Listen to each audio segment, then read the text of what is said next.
Okay, so in today's video, I am going to talk about a story time of what caused me to stop filming videos and my experience, because I really do think it's something that a lot of people don't know how to cope with, and it was something I had a very hard time dealing with until 1 month ago.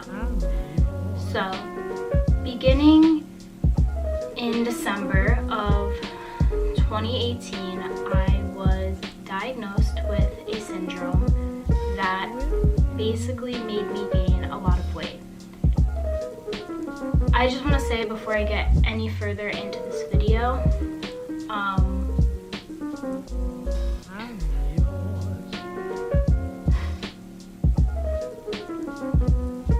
it's not easy watching yourself go from future sim, block this out. Okay, so I just want to say before I go any further into this video that it's hard seeing yourself impulsively gain weight when you're doing everything right. And when I say right, I mean I was eating right, I was going to the gym, I was working out consistently, and it was actually weird. I would eat a salad and I would continuously gain, for example, like 7 pounds. And it doesn't make sense when you think you're doing everything right and you're not.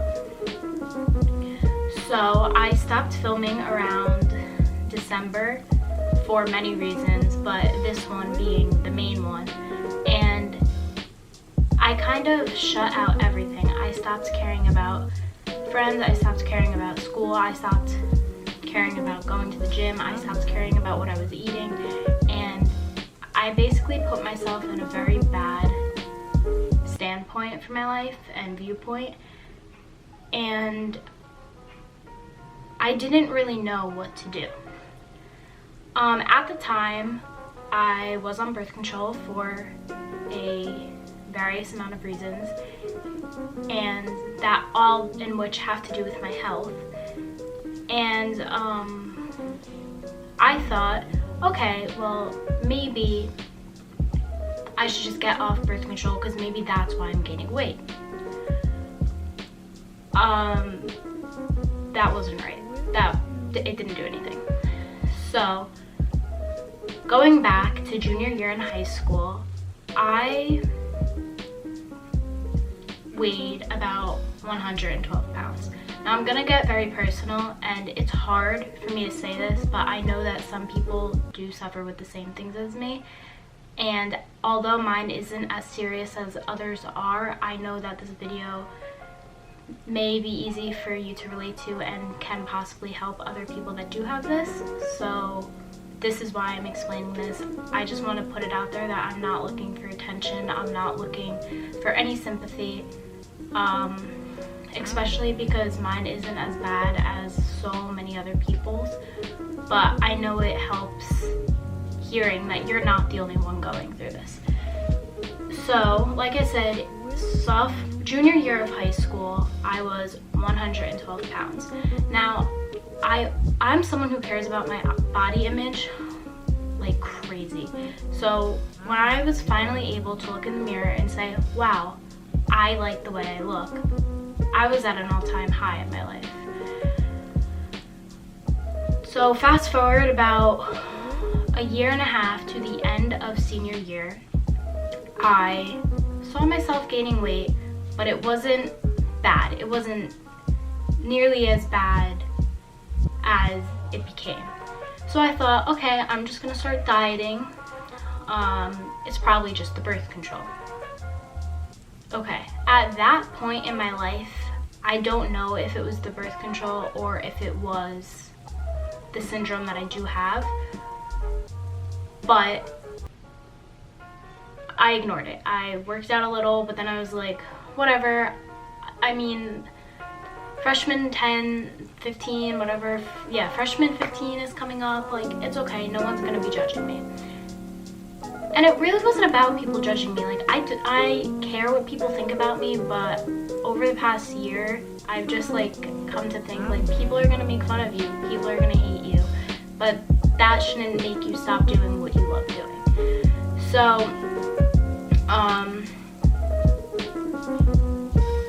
I guess like you shouldn't let other people try and other people's views of you stop you from doing you.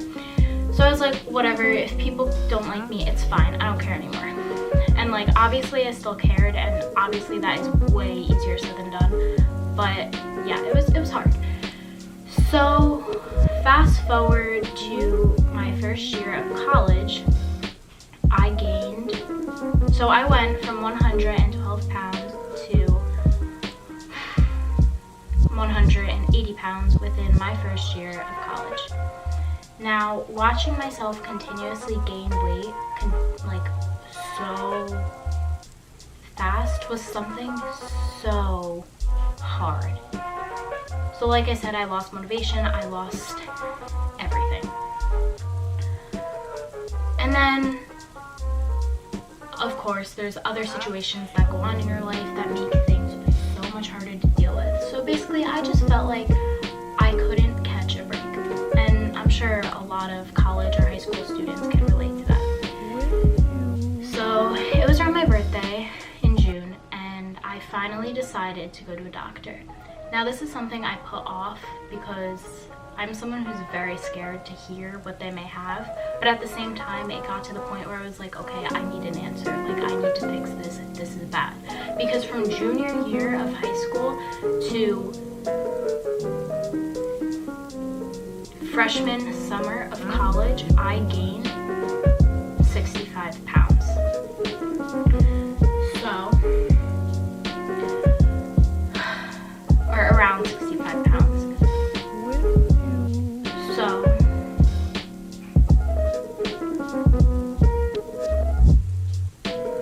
I went to my first doctor for a physical appointment, and she basically told me that she immediately realized that something was wrong, because that is not what I used to look like. So after she explained what is wrong, after I explained, what is wrong, she was very confused. I told her I've been gaining weight consistently, I've been going to the gym like crazy, I've been eating right, and nothing's working.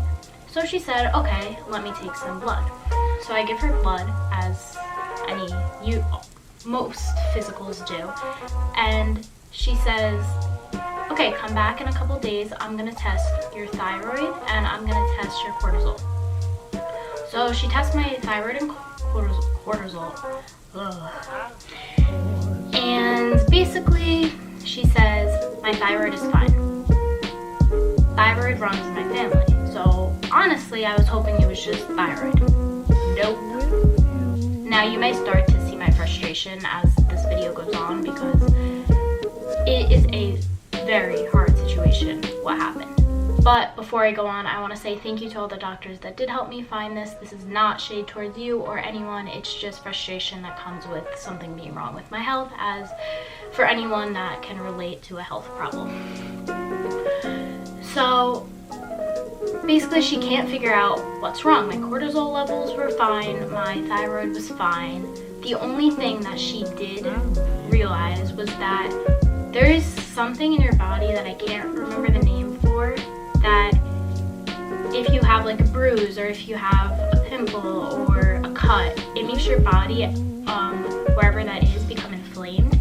So that inflammation can make, I don't remember what it's called, so I'm gonna call it blue. That's not what it's called. If I remember, I will put it here on the screen, but when I'm editing this. But so my blue levels were extremely high. But because it could be a bruise or a pimple or something like that on your body, you're supposed to take another blood test in 4 weeks, because then those levels should be down.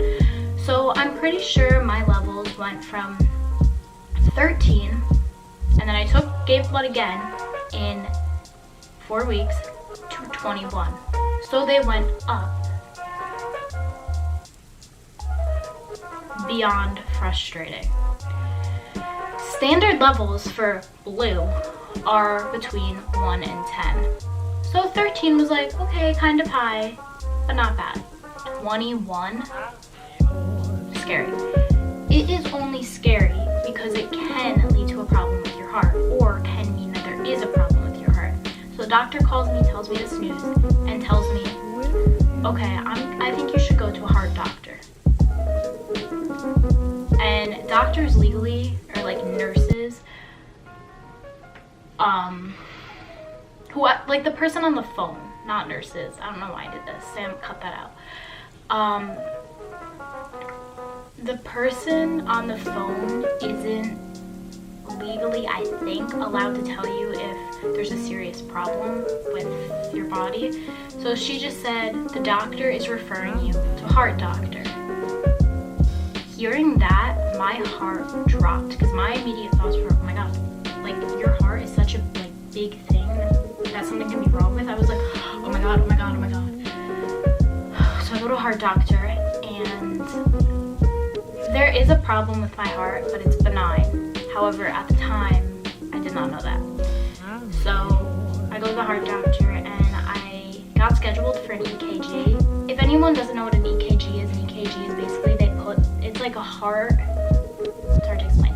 They read your heart rate through this big machine. They put like little circle sticky things all over your chest, and then the machine reads it. Now, resting heart rate is anywhere between like normal is like higher 60s to like mid 80s is normal. 100 usually isn't resting. That's what you are like when you're working out or when your body's like walking for a while or something like that. Okay, well my resting heart rate was reading at 115 beats per minute.